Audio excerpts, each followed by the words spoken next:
मुझे बताइए कि कोई राष्ट्र अपनी रक्षा नीति को मजबूत किए बिना विश्व शक्ति बन सकता है क्या? बन सकता है क्या?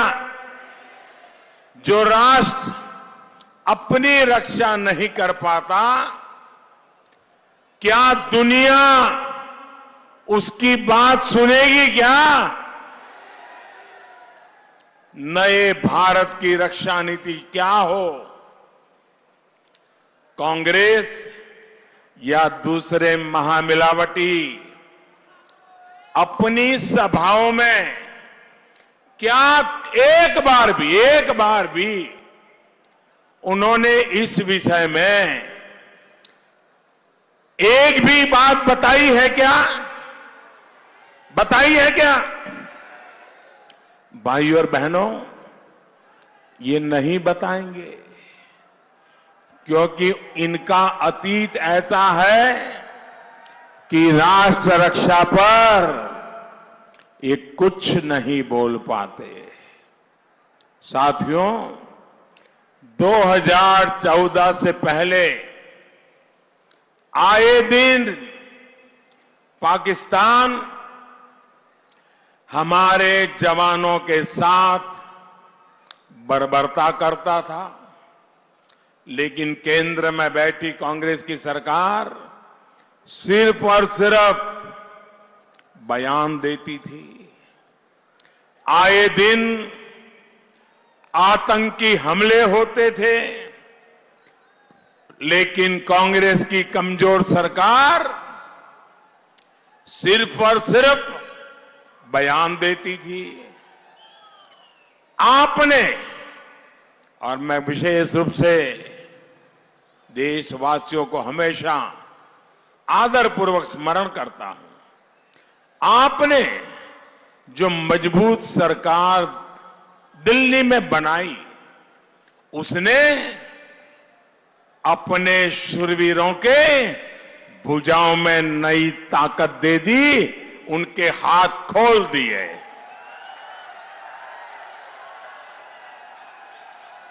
अब हमारे सपूत पाकिस्तान के भीतर आतंकियों के अड्डे में घुसकर मारते हैं।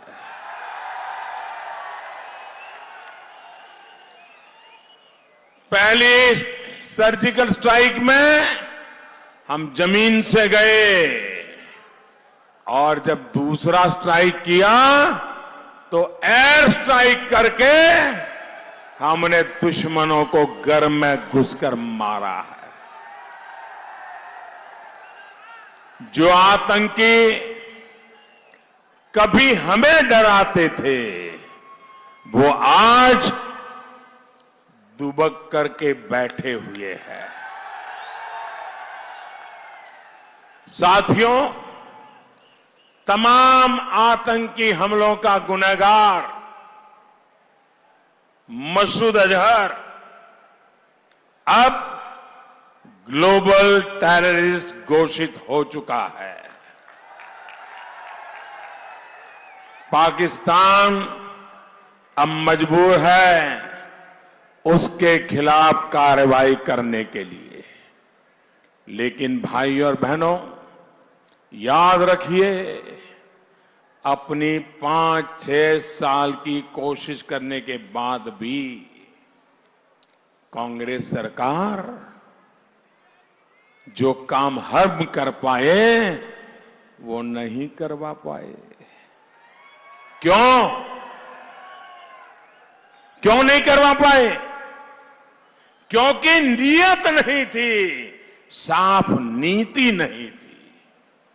साथियों, हरियाणा का शायद ही कोई ऐसा घर होगा जो अपने बच्चों को देश की सेवा के लिए न भेजता हो। यहां की वीर माताएं वीर संतानों को जन्म देती है। यहां की वीर माताओं के लिए पूरे हिंदुस्तान को नाज है। और इसलिए हरियाणा से मैं आज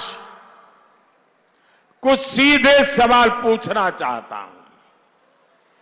कांग्रेस कह रही है कि अगर दिल्ली में उसकी सरकार बनी,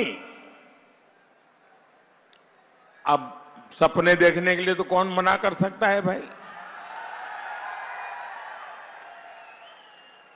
लेकिन चलो, वो कह रहे हैं, उन्होंने अपने मैनिफेस्टो में लिखा है, अपने ढकोसला पत्र में लिखा है, अगर दिल्ली में उनकी सरकार बनी तो जम्मू कश्मीर समेत जो हिंसा वाले इलाके हैं वहां तैनात सैनिकों से उनको जो विशेष अधिकार, एक सुरक्षा कवच मिला है फौजियों को, कांग्रेस ने कहा है आकर के उसको छीन लिया जाएगा। यानी जो पत्थरबाज है, जो आतंकवाद के समर्थक हैं, उनको खुली छूट देने का कांग्रेस सार्वजनिक रूप से बोल रही है। साथियों, भारत माता की जय बोलने पर ऐतराज जताने वाली कांग्रेस अब देशद्रोह का कानून हटाने का भी वादा कर रही है। कांग्रेस चाहती है कि टुकड़े टुकड़े गैंग को,